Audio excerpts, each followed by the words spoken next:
Coming to you from the studios at the Illinois Rock and Roll Museum on Route 66, it's the Rock and Roll Chicago podcast. Rock and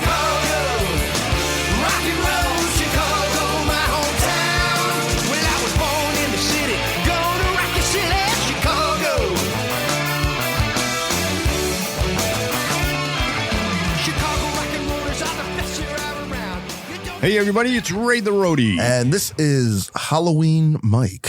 I think it's a little bit late for Halloween, Mike. Not when you got The Shining in the studio. Really? Yeah. Are we watching that movie tonight? We can. All right. Or we can listen to The Shining talk or sing. Oh, really? Or play the cajones or cajon. I guess it's how it is. You know, it's a fine line between cajones and cajon. It is. It is. And it takes a lot of cajones to play the cajon. Yeah. Yeah. But he's going to do, that's not a cajon, actually. What the fuck is this? This is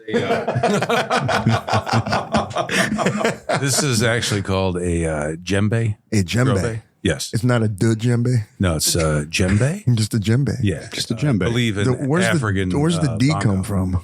I don't know. I don't think you pronounce that. You don't The pronounce D is silent. The D is silent. It's silent. Silent, yes. That's what she said. Yeah, that's right.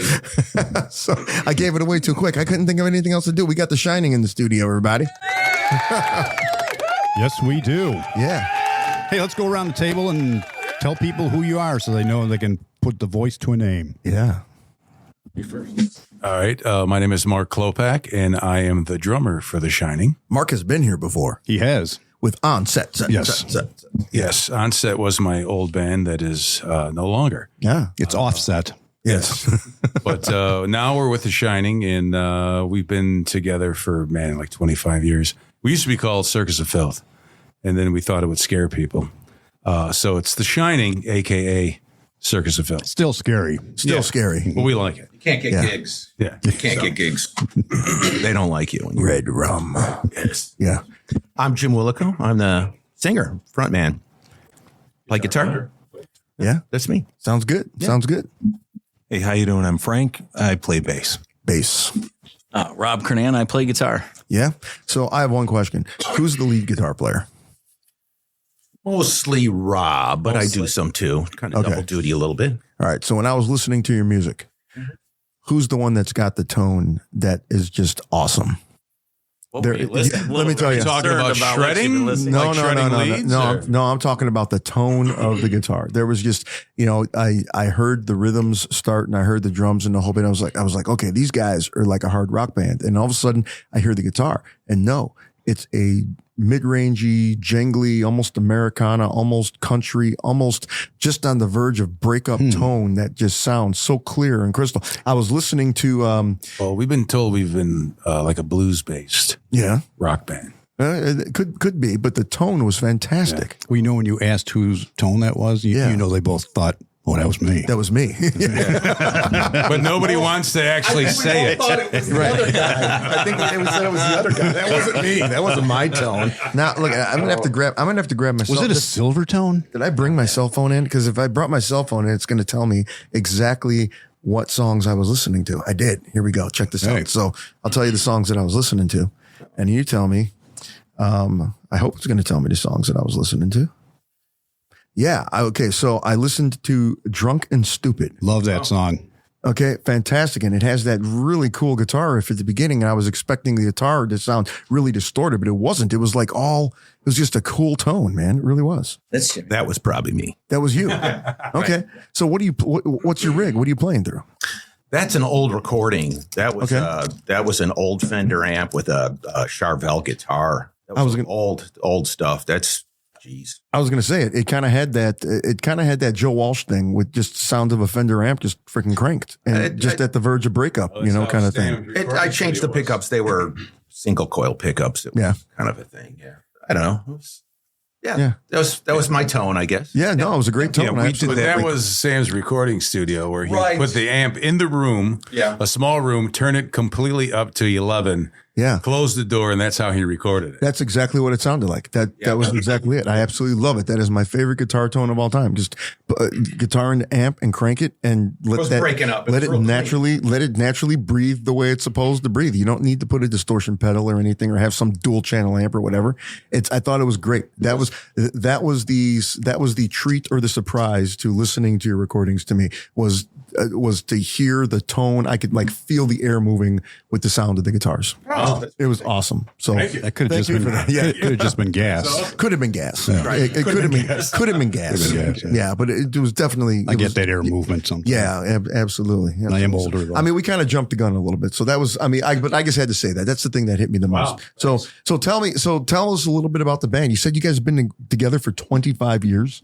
Yeah, we're just friends started. It was us three started a long time ago. I used to work with Frank, and Frank went to school with Mark. Mm-hmm. And we were working together. Frank and I didn't know how to play, but we knew how to drink. So we were looking for something fun to do, and he had played drums, and he was like, we both had instruments. We were like, why don't we give it a try? And that was like what year was it? It was 1992. 1992. Kind of dating ourselves and getting a little bit old. So it was like that scene from the movie I Love You, Man, where you had no idea how to play, but you went downstairs and just started playing Rush covers. We kind of knew how to play, but we were just messing around, and then we started drinking and having fun, and then we just couldn't stop. Yeah. It was something. Yeah, that's basically it. And then we ran into Rob. What year did we run into Rob? Rob's been with us a long time. Early 2000s. 2000. Yeah, but me and Rob used to do business together, and we never talked about music. And then one day we were talking about music, and I said I have a band, and he told me he played guitar, and I was like, oh my God, we are looking for the fourth guy. Like, you got to join our band, man. And then he just came to practice, and it just, everything hit I off. was like, what are you looking for? And he's like, a glockenspiel. Yeah. Right. Yeah. I got one of those too. Yeah. Yeah. Well, that's weird. I play glockenspiel. No way. Do you really? No. According to my calculations, you've been together. We have a glockenspiel at my place. Yeah. Yes, you do. You got one. Yeah. They should incorporate it into a song. That's right. But according to my mathematical calculations, you've been together 33 years. That's probably right. Yeah. But it's a little on and off, because for 7 years when I left, for the 7 years that I left, we didn't do anything. I mean, I still seen really like Jim and Frank, but we didn't play any music after I left. And then when I quit Onset, you know how it is. It's like going in the bar and they're sitting on the same bar stool, talking about the same shit. And then you go, hey, you want to jam? Yeah, okay. And then we just started all over again. Want to start some news stories? So, Right. There's often a lot of apathy. If we're not having fun, we don't do this. Yeah. So we have some dark periods too, where we just kind of keep busy with work and all that stuff. Has it always been originals? All originals? I think it started that way because we found it easier. I remember we tried playing some covers at an open mic night once, and it still haunts us when somebody screamed out, "Why don't you play something you know?" Yeah.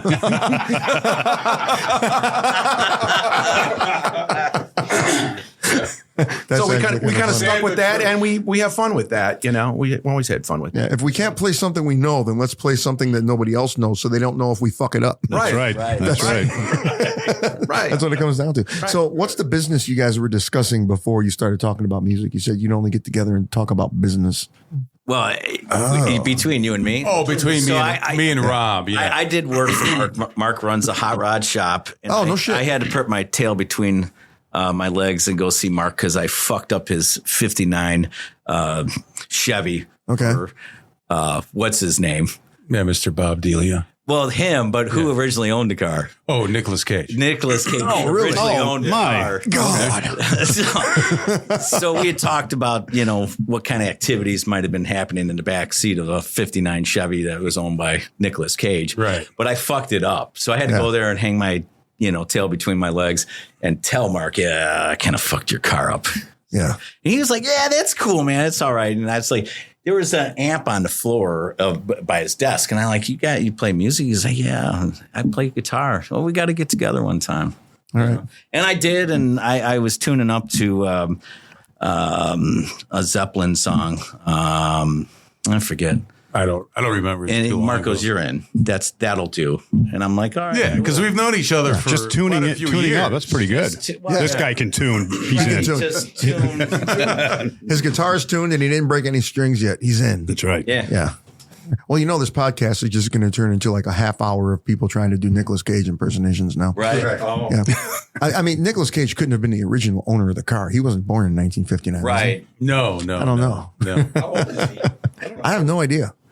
I don't know. I know he's older than I am.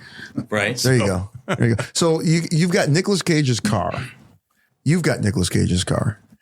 I was doing some work on the car. I didn't know it was Nicolas Cage's. I knew it was Mark's 59. Right. And, Gotcha. 61. 61.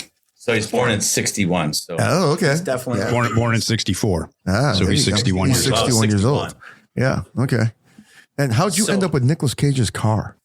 Basically, one of my clients, there's a show called the Riddler Award. Okay. It's up in Detroit at the Cobo Hall. So basically, we call it the Millionaire Show Okay. because it's 8 cars. Like they pick 8 cars, and those Right. 8 cars compete. So basically, Bob had some story why he wanted a 59. So he gets a 59, but his kids lived in California. And basically, they seen the car. It turns out it's Nicolas Cage. He goes out there. He buys it off his car collection, brings it to me. I start to work on it. And then one thing led to another, and we build a Riddler car. Okay. And we compete. You built a Riddler car. Okay. Right. Okay. Gotcha. Yeah, and they're big money. Riddler cars Right. today are $1 million, $2 million bucks. So Wow. he spent over $700,000 on this thing. Holy crap. And we didn't win, but it was a lot of fun. Yeah. Well, Yeah, shit. it was a lot of fun. So What's your shop? You own? it's called Hot Rod Auto. Okay. Yeah. Hey, if anybody from Hot Rod Auto is listening, we're looking for sponsorships. Where are you located? We're in Schiller Park. You are? Okay. Yeah, we've been there 32 years, and Wow. yeah, so something to do. I got a cousin that owns a transmission shop in Schiller Park. Really? Yeah. Wow. Yeah. Small world. Yeah. We just call him Junior. I have no idea what his real name is. Oh, okay. He's like, you have to understand, my family tree is like a telephone pole. There's a lot of inbreeding. So we call we call each other cousins, and Okay. there's a lot of cousins and there's a lot of juniors and juniors and stuff like that. I have no idea what his name is, but we call him Junior. And I know he owns a transmission shop in Schiller Park. That's all I Wow. know. And he does like custom motorcycles and stuff too. Really? Well, after this podcast, you can maybe give me some more info. Yeah. I'll maybe. I haven't seen him in years. Okay. For all I know, he's dead.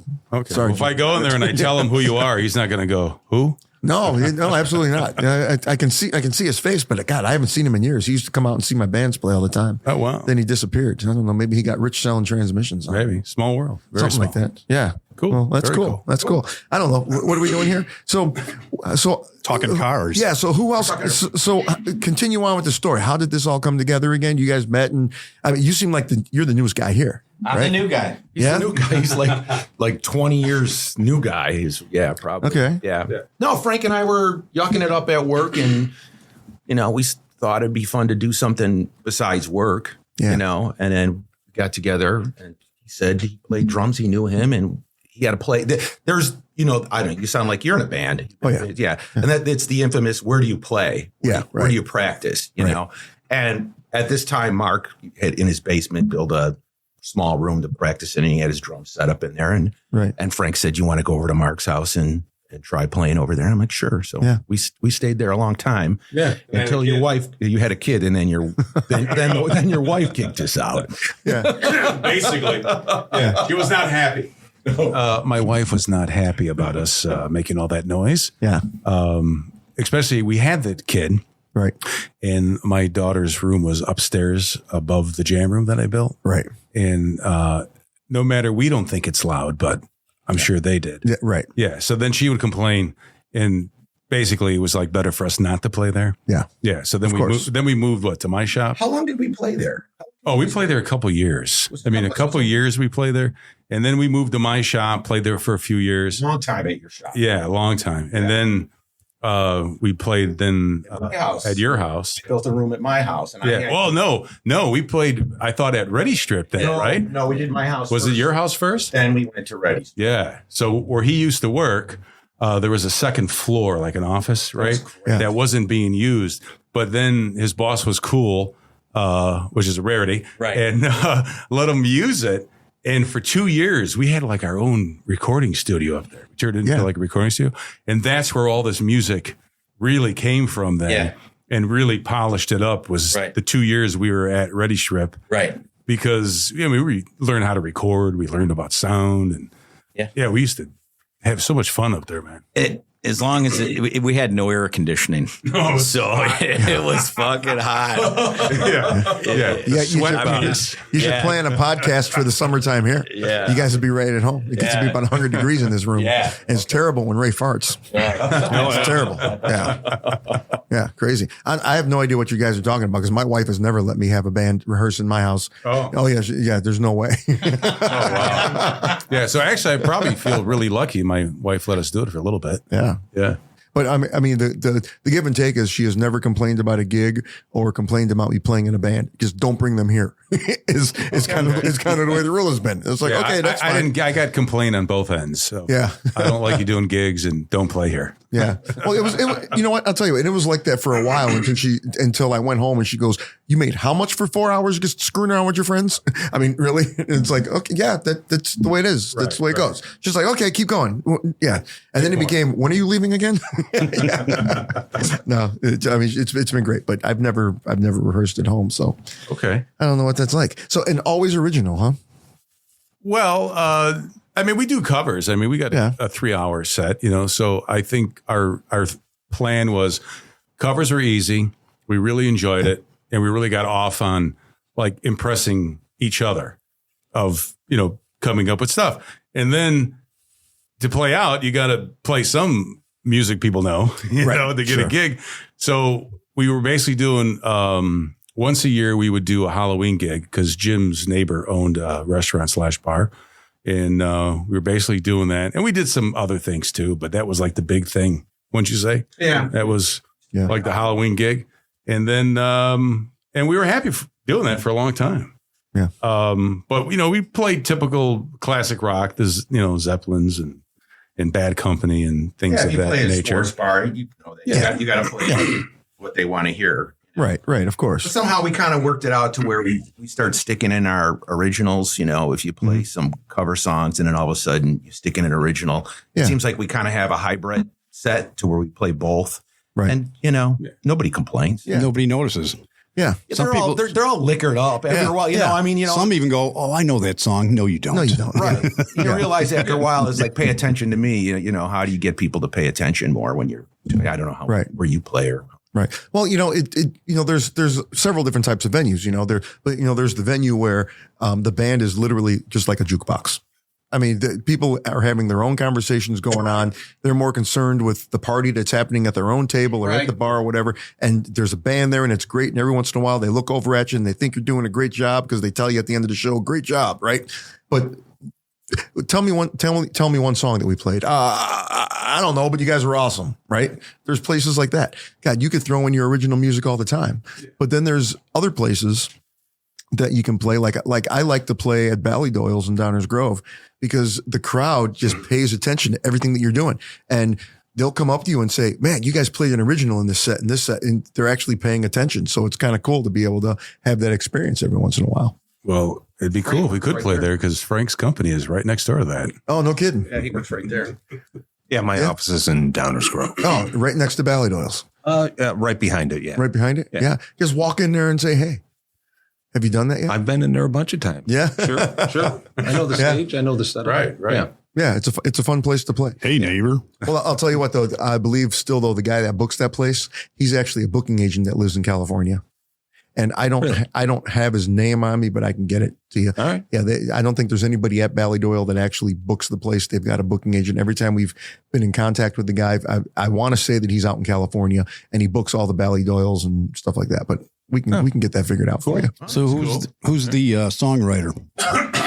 I guess that'd be me, primarily, but everybody kind of start, I come up with ideas and then after that, they evolve, I'll try to, Jim will play some sort of riff and then we'll all pick up on it and we'll try and come up with a part that fits or whatever. Yeah, just work out a song. So what was the first song you guys ever wrote? That would be Drunk and Stupid. Is it really? Song I ever wrote. Yeah. That makes total sense. It was more about being drunk and stupid than play. That's basically it's what that it was. first song. It takes nothing to. And what year was that? I don't know. It's probably about 95. 95. Okay. Wow. And how many songs do you guys have written? Man, I think we're in the neighborhood of 25 or 30. Okay. Yeah. somewhere in there. So enough for a couple CDs if you wanted to put them together. Albums, I should say. I don't know. What do you call it nowadays? Since you don't buy a record, you don't buy a CD, everything's downloaded. You can buy vinyl. Yeah, you can still buy CDs. Yeah, I guess you can. Albums are making a comeback. They are. They are. Absolutely. And you put it on Spotify or something like that, which we don't have a presence like that. We're too lazy, but someday we right. You know what? I'll tell you. However, you can listen to it on your website. You can. Yeah, on our website. Yeah. That's kind of, but we always think of that as some kind of a reference thing for us, I guess. Because, trying to get your songs right to where you can perform them and get them to where they're show quality. Right now, I think we got about 9 or 10 that we keep sharp all the time. Yeah. Yeah. But and I'll tell you, talking about Spotify, just put it out there. It doesn't even have to be good. It doesn't have to be radio ready. It doesn't have to be anything, just raw, because that's what people are downloading nowadays. Think so? Absolutely. Yeah. It's crazy. People, I can't tell you how many times I hear people say, I like to hear the raw. I like to hear the mistakes. It's kind of going back to that again. Back in the 90s. But we're a little anal retentive. I think we like to make sure it's all polished before we present it to someone. Yeah. I think we're really concerned about how well we never presented then. It's what you're saying. What you're saying is that then, yeah. Well, we're probably all close, to the same age. I don't know, but I graduated from high school in 1988, right? And by the time the 90s came around, we were into that 90s rock, right? And that was the decade of perfection. CDs were at the height of their popularity. Everybody was buying CDs. So everything had to have that CD quality. Couldn't hear any scratches. Didn't want to hear any mistakes in the notes. Everybody started using auto-tune and literally CDs sounded perfect, right?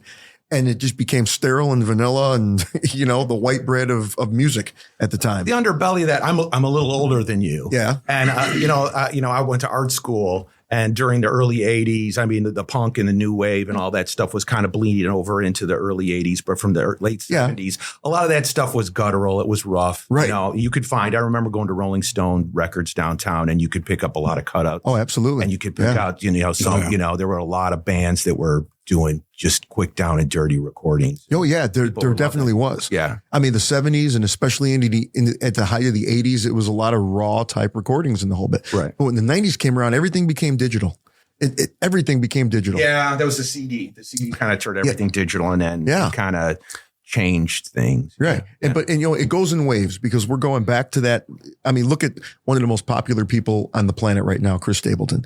Listen to how raw his recordings are. Listen to how raw his guitar sounds. There's no auto-tune on that voice. If you listen to his recordings closely enough, you'll hear mistakes in almost every single one of his recordings if you're looking for them. And he's just like, let's leave him in there. It doesn't sound perfect. And that's what sounds so good about it. Yeah. If there ever was a time within the last decade to just record something and put it out there, it's right now. I suppose, Frank and I keep talking about AI. We started messing with it a little bit just to see what it was about. And it's just kind of the use of and how to, can we use it to help us master or clean up songs or do something better with the recordings that we have? But I don't know. I don't know. We keep debating back and forth. Yeah. Have you tried to do it? We've messed with it just in the last week or so, just to mess with it a little bit. It's pretty interesting, you know, what it does, Well, it's also kind of scary because you can put in, like I got in, mess with it a little bit myself at home, but I just put sex, drugs, rock and roll, and it spit out a song in 5 minutes. And it was actually like, wow, that's really good. Yeah. Opposed to trying to sit down, write lyrics, come up with harmonies, etc. AI makes it so simple. So we used to joke, we were joking where if we had an idea, let AI come up with a song and we'll just learn that.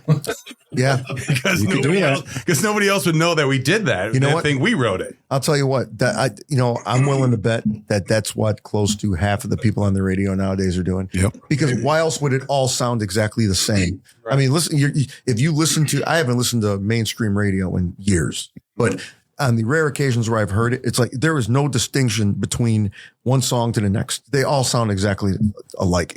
That's either AI or it's somebody in the studio using a formula over and over again, but there's no individuality in a lot of that stuff nowadays. Well, I think like recording, when you're using like click tracks, it seems like if you're going to record or professionals record, everything's got to be done to a click track. And I think when you do that, you lose the energy because when we play, I think it's all about emotion. So when you're playing, sure, there's times where the song speeds up, but because it gets at a certain point of the song where there's so much emotion and so much feeling in it, you can't help but speed up. And then naturally, maybe you start to slow down, or you start off at a certain speed, but then by the time you're done playing that song, you have sped up.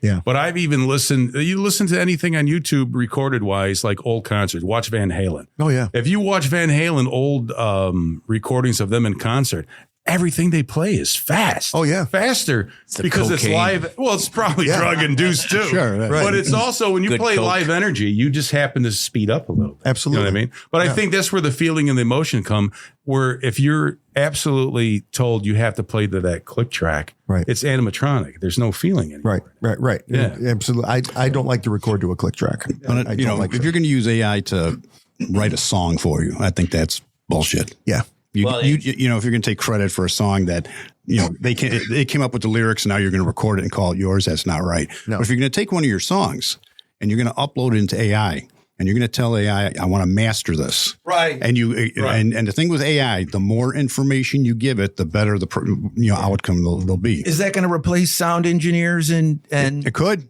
It could. you know? It could. I'm not saying it wouldn't. It could. Yeah, because I keep messing. I have some DAW. I have a recording software. I mess with it, but I mean, you end up dicking around with it for like hours, and I don't necessarily want to do that. Well, this is your music already, so this is your choice that you want to clean up your song. Right. You're opting for AI rather than going to a real engineer. Maybe. I don't know. It's around, and just looking We thought, at it. like doing it through AI, like our original songs, right? Only for the fact that if you can figure out how it works and you can put it in through AI and it cleans it up or makes it a little bit better. We're just thinking like cost wise, like if you go to a recording studio, you can spend thousands of dollars trying to record this stuff, where maybe we could just do AI, improve our own song, and it's technically kind of free. Right. Yeah. Right. Yeah. I have mixed emotions about it because I don't want to put a sound engineer or a producer out of a job, because those guys are artists in their own right. Right, they're talented too, and you're right. Right. There's a sterility to the sound that AI is going to make. Is it going to change your stuff now? But the other side of that coin is, I like the fact that you don't have to rely on a record company anymore, because let's face it, over the years, record companies have notoriously gained the reputation of screwing their artists. Absolutely. Right. So if I can put out an LP and not need a record company to do it, then heck, I'm going to do it. Why should I give some record company $10 for every $12 that I make? Right. They've done nothing. And if you're going to try to make money at this, you're probably going to go out and play gigs, and you're going to make money doing gigs. You're not going to make money selling. No, people don't buy music They don't anymore. buy music. No. You don't need to. Right. They absolutely don't need to. They don't need to. Right. So we've gotten to that point now. Okay. Where before we get too far in this, we've got to get some music out of these guys. All righty. Well, let's take a short break. Sounds good. You're listening to the Rock and Roll Chicago Podcast. Your Sunday nights just got a whole lot bluesier. Get ready for the Bus Stop Blues, the show that takes you deep into the soul of the blues with classic hits, road stories, and live jam sessions. Hosted by bluesman Kevin Purcell and me, the one and only Road Bill. The Bus Stop Blues is 2 hours of nonstop blues, banter, and badassery. Check out the Bus Stop Blues podcast at thebusstopblues.com, where you can listen on Spotify, iHeart, Apple Podcasts, or any other major podcast platform. Up on board the Bus Stop Blues, where the blues never stops rolling.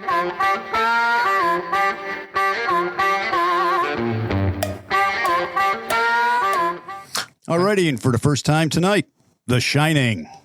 All right. This is called End of Time. Ready? 1, 2, 3.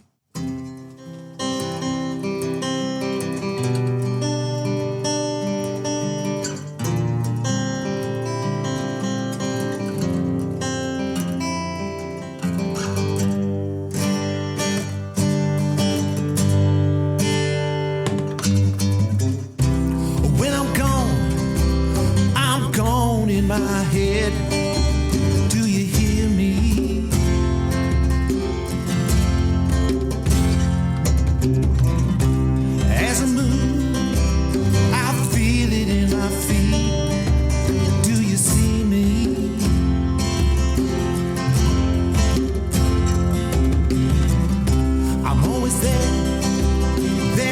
nowhere else to be. Do you feel it?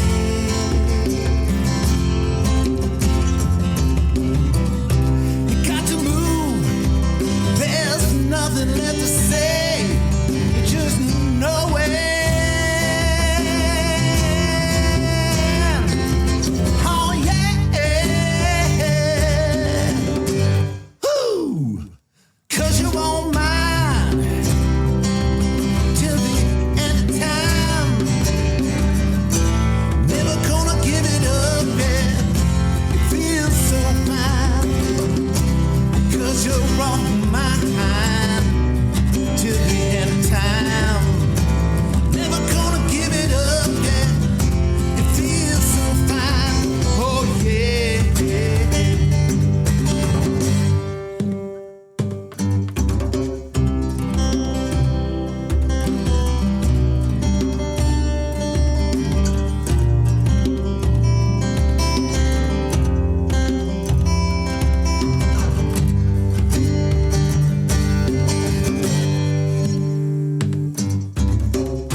Of floating high above all the rest. It's so easy.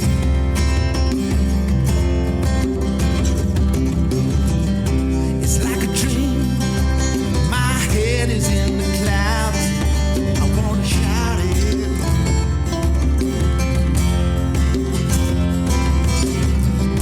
It's never going to end. My lucky day is in. I just know it.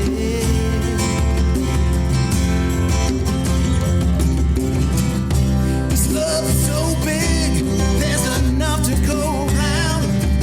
Gotta share it. Oh yeah. 'Cause you won't mind till the end of time. Never gonna give it up, yeah. It feels so fine. 'Cause you're on my mind till the end of time. Never gonna give it up, yeah. It feels so fine. Yeah, it feels so fine. Yeah, it feels so fine. Yeah, it feels so fine.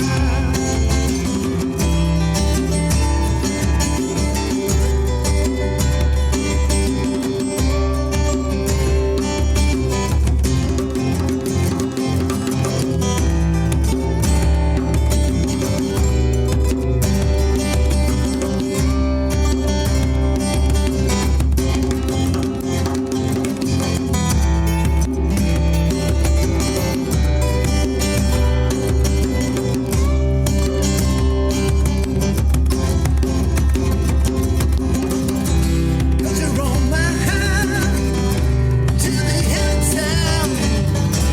Never gonna give it up, yeah. It feels so fine. Cause you're on my mind till the end of time. Never gonna give it up, yeah. It feels so fine. Yeah, it feels so fine. Yeah, it feels so fine. Yeah, it feels so fine. Oh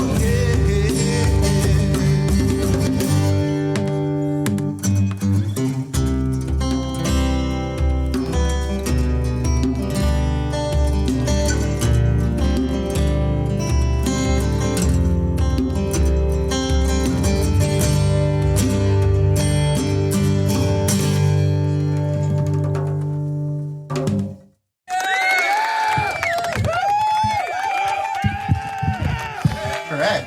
All them guys are here again. Yeah. Very nice. Thanks.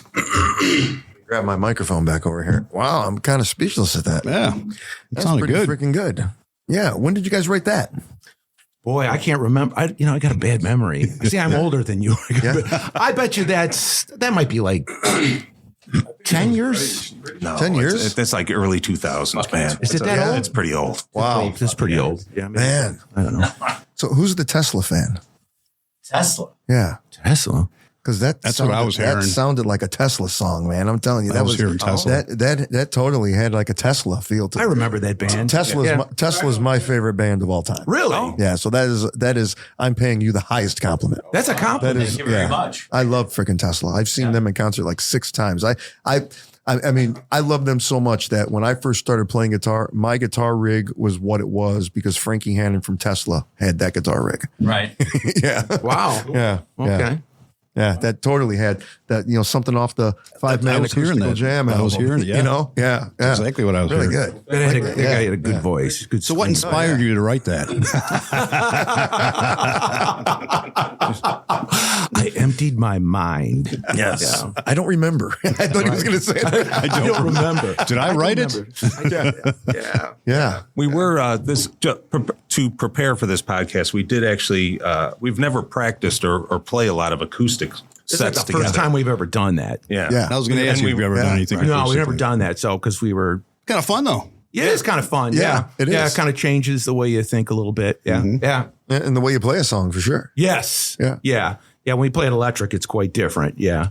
Mark's kind of he's Bam Bam, we call. He's an animal. Yeah. He's a pretty intense drummer. A little bit of a basher, huh? He is. But he's a heavy drummer. So, Yeah. I mean, it changes the context of things. And we like that. That's part of our nature, but it does change the songs.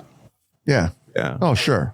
You got your own style now, though. I mean, you do your own thing, but it's a flavor that we have. So Yeah. we have a hard time being light. So this is kind of cool, actually. That makes us pay a little bit more attention to details, I think. Maybe an acoustic album is in the future. Maybe a couple acoustic versions. Yeah. That'd be cool. Yeah. Yeah. No kidding. Wow. Interesting. We're going to ask AI to take care of that. And then we're going to drink. Yeah. There you go. My AI does all the work. Yeah. So have you guys booked that one show you do a year yet? No. For next year? No. But we're playing a little bit more lately. Yeah, so we're going through the channels like Onset went through. Yeah. So Joey DeMarco. So I called him, told him who we were, and I was with Onset and blah blah blah.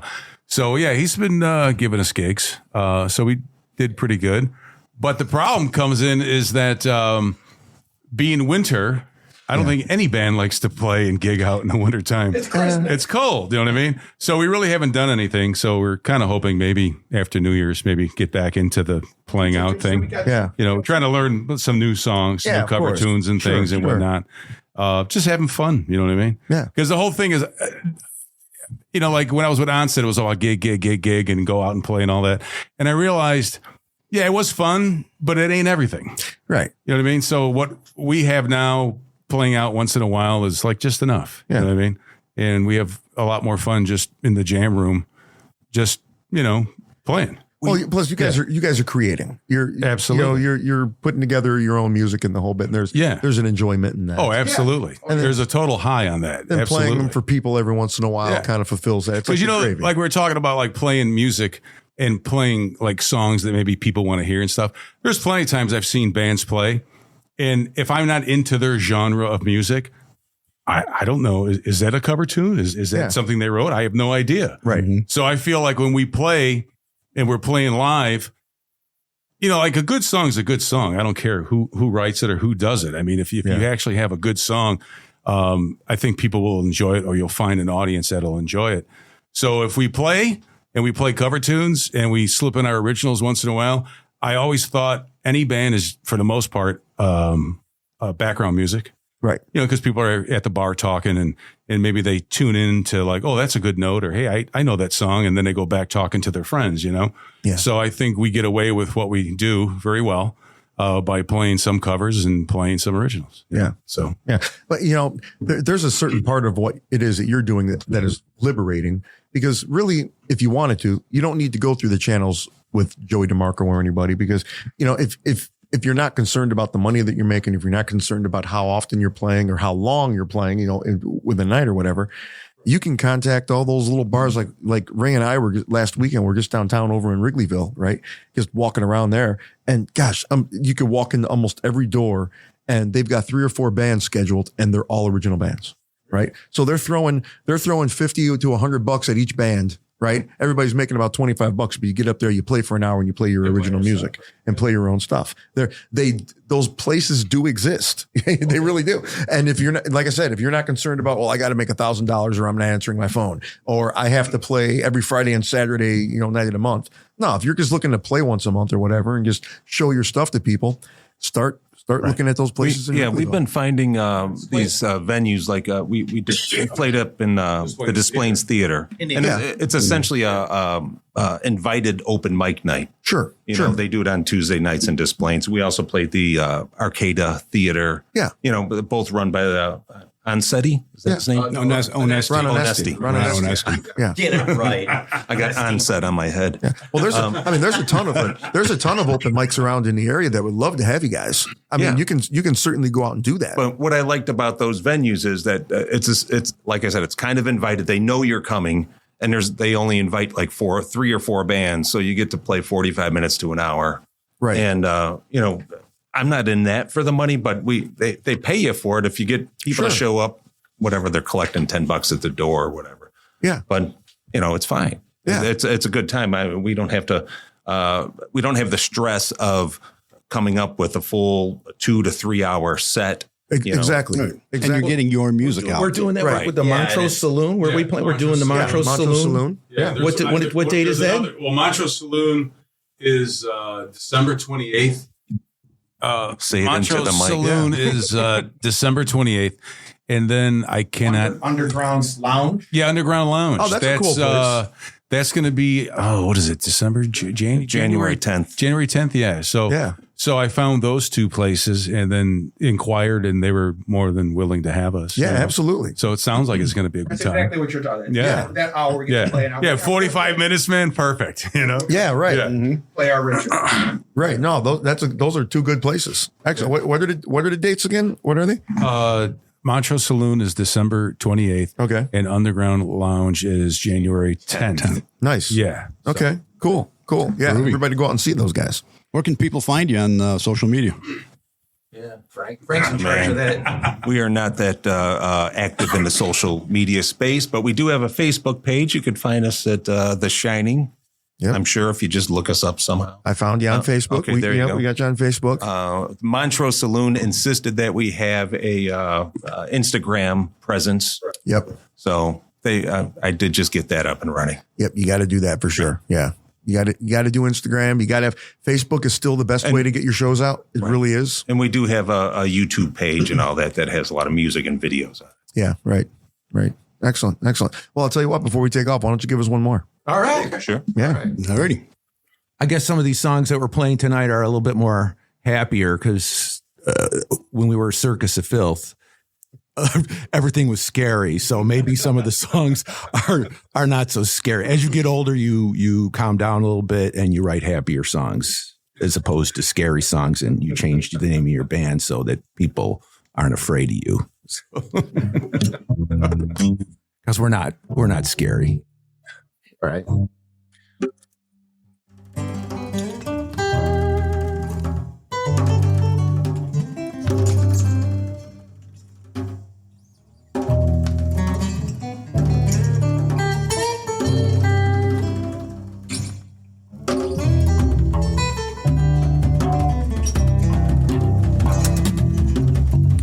Eyes are open, my head is turned, but my thoughts are clear.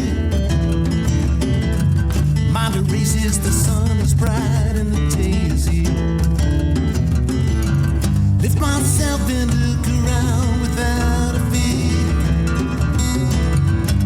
Then I'm on home with you.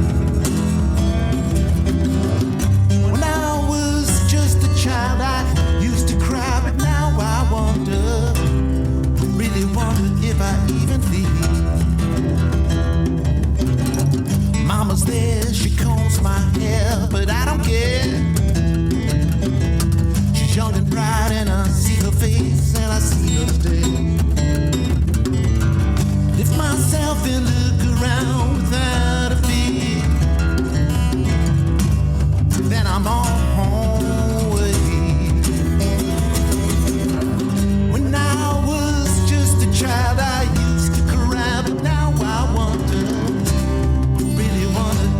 even feel. When I was just a child, I used to cry, but now I wonder, really wonder if I even feel. Leaves turn, the wind it burns, and the summer's here. My mama cries as I pass her by with all these years. Lift myself and look around without a fear. Then I'm on my way. When I was just a child, I used to cry, but now I wonder, really wonder if I even feel. When I was just a child, I used to cry, but now I wonder, really wonder if I even feel.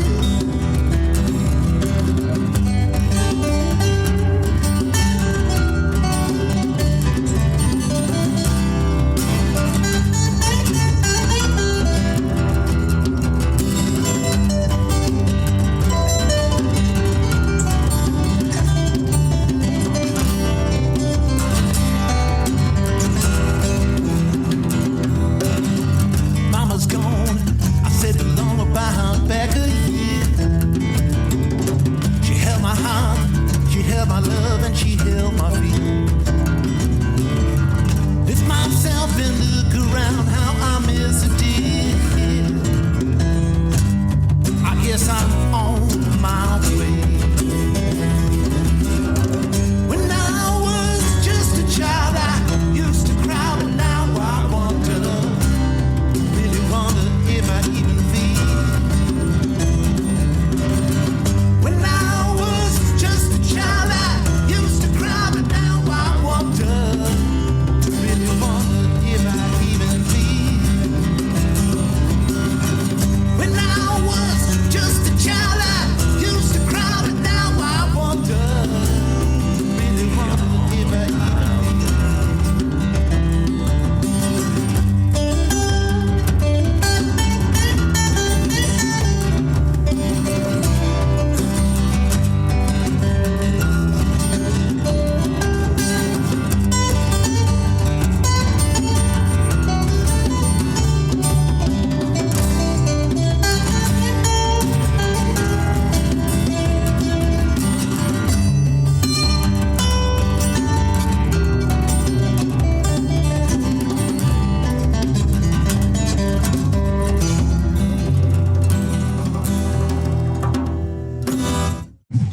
Ladies and gentlemen, The Shining has left the building. The Rock and Roll Chicago podcast is edited by Paul Martin. Theme song courtesy of M&R Rush. The Rock and Roll Chicago podcast does not own the rights to any of the music heard on the show. The music is used to promote the guests that are featured. Oh, Chicago.